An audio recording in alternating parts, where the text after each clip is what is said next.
How y'all doing this evening? I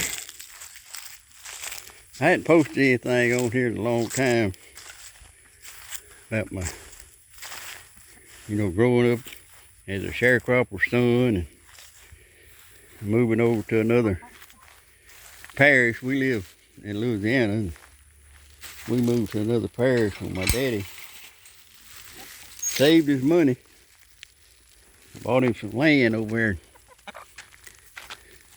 in West Carroll. We lived in East Carroll, and Daddy sharecropped for this man. And I really don't know, I was so young, I wasn't but 5 years old when we moved more. But Daddy got the lumber from a sawmill. That's some from out of builder supply there in town. But pretty much everything in that old house was oak. Well, it still is. As far as I know, it's still standing down there. And that old oak board, it'll swell up around that nail when you drive it in there after a while. And I'm checking my eggs this day while I'm talking to y'all. I didn't get any today. And anyhow, he built that house with his bare hands, with a handsaw. He started it out, it was a 4-room house. That's pretty cramped for us 4 kids. It was 5 of us, 3 brothers and my sister, which was 5 altogether, counting myself. It was pretty cramped up in that old house. But we made do. We had my wood heater. Things I remember most is sitting around that old wood heater telling. Everybody told jokes back in the day, about this and that and the other. And they was pretty clean. They was clean jokes. Mama didn't stand for no mess around there. And we'd put them peanuts on that heater. Well, they have them in a pan. And I remember Mama would say, roll them now. And that thing would be so hot. My hand would be burning, but I could smell them peanuts, and I just wanted them peanuts. But you have to touch them real fast, roll them real fast. That way it won't stay on your hand very long and burn you. But anyhow, we moved in that house. And we moved from Monticello over in a cotton trailer, a little old 2-wheel cotton trailer. And we moved over there.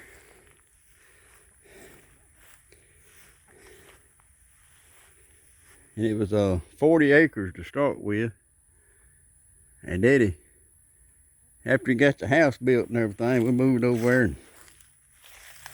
And till the day he died, he picked at me about them pecan trees down there. He said he planted pecan trees, seeds and seeds and seeds, and none of them never come up. But he set a can of pecans there on the doorsteps.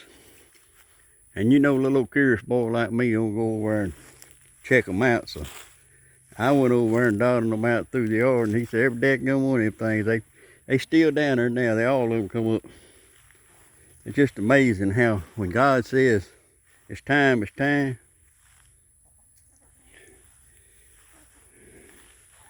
And we moved in there. And Daddy bought him a couple of mules. We had a wagon, and I remember going down, cutting firewood with a crosscut saw, loading it up on that wagon, bringing it on to the house. So one time, we got that old wagon loaded, and I mean, it was loaded. And it rained and mud everywhere. And we had an old, I guess I don't know if I'd call it a road or not, but we was going down through there on that wagon anyway. And about that time, the front end of that thing snatched around, pulled them mules around like that. And about that time, they laid flat down. They wouldn't get up. James Edwards, my oldest brother was driving the thing. If I remember right. And We was all hanging on for dear life. I was scared to death. I think I'd have about run to the house by then. But anyhow, Daddy went down there and got them up somehow. I don't know how he did it, but he got them up and brought it on to the house. We used that old wagon for everything. Get out there in the cornfield, pulling corn and pulling up and down them roads. Up and down them roads, pulling corn, throwing it on there. Back then, I wasn't no taller than the wagon. I wasn't much help. I had more things on my mind other than running around trying to do some chores or whatever. But anyhow, we got out there and Daddy cleared that 40 acres. Next thing I know, we was out there in the field plowing with them mules. Daddy had an old turnip plow and, you know, different things to plow up that patch with. And I know we had 3 acres of cotton and some soybean. And you know, we picked that cotton by hand. Now, I remember I was little and I'd pile it up in the middle. Mom would come along with her sack and pull it up. Put it in a bag in the sack, you know. But all day long, Mama and Daddy and my sister and my 2 brothers, we pulling them sacks down through there. I remember my next to the oldest brother, his name was Wallace. And I swear I thought the sun rose on him. He was my idol and hero. Because he could sing. I mean, be out there in that cotton patch and he'd sing them old songs, you know, back in the day. And got to where I just wanted to be a singer myself. And so I bought me an old guitar and tried to learn to play it. You know, back in the day, you could go sit off for them books. And you put your fingers, it shows you a picture of that guitar and where to put your fingers on that guitar to make it play, you know, make a tune out of it. Well, I'd done all that and I never was very successful at it, but I guess I wasn't coordinated enough. But just one thing and another happened, you know, I was wasn't raised up hard. I mean, we grew just about everything we eat. Mom would go to the store down there about 10 miles from where we lived. It was a pretty good sized town and she'd buy groceries. She'd buy them once a month. And back in the day, it cost her she'd tell me it was $20 for them groceries. And she thought that was high. But anyway, we never wanted for nothing that I know of. I had to wear patches on my blue jeans at church, to church and school, but other than that, we survived. I mean, we survived. It's hard to think back about what all people went through back in the day and think about now how everybody's got it so easy and everybody's still fussing and griping and complaining about it all the time. But there's several little old stories I could tell about when I was growing up, about whenever I was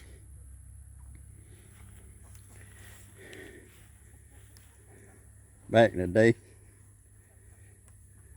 But the man that Daddy, I got it on my mind, the man that Daddy sharecropped with over in East Carroll Parish.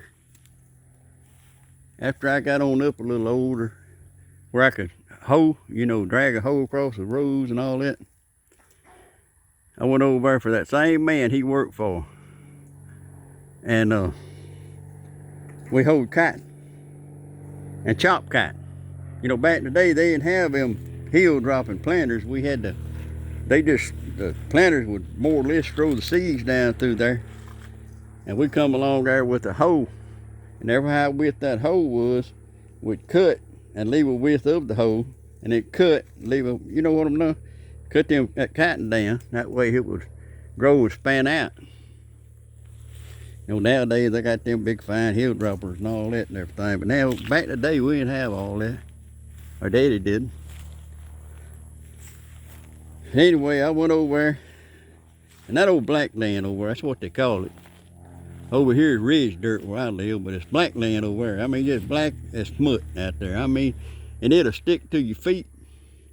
You can walk through it. I used to go over there deer hunting. I'd walk through that mess, and your foot, the the mud on your foot would get heavier and heavier and heavier. It wouldn't come off. About that time, I'd slang my foot and slang some of it off.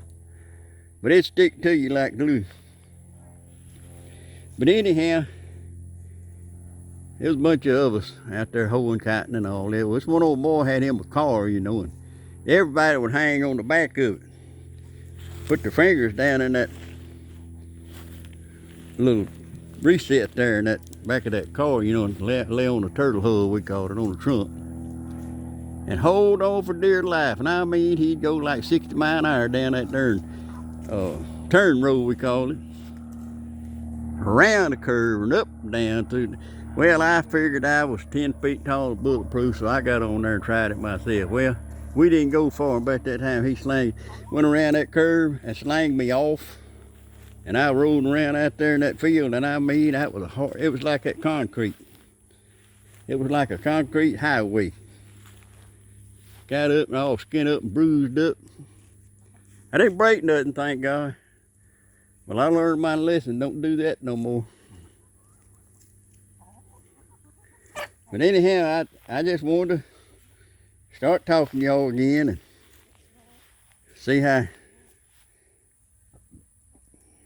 I'm going to more or less get on here and just tell you stories about when I was growing up, what I went through, and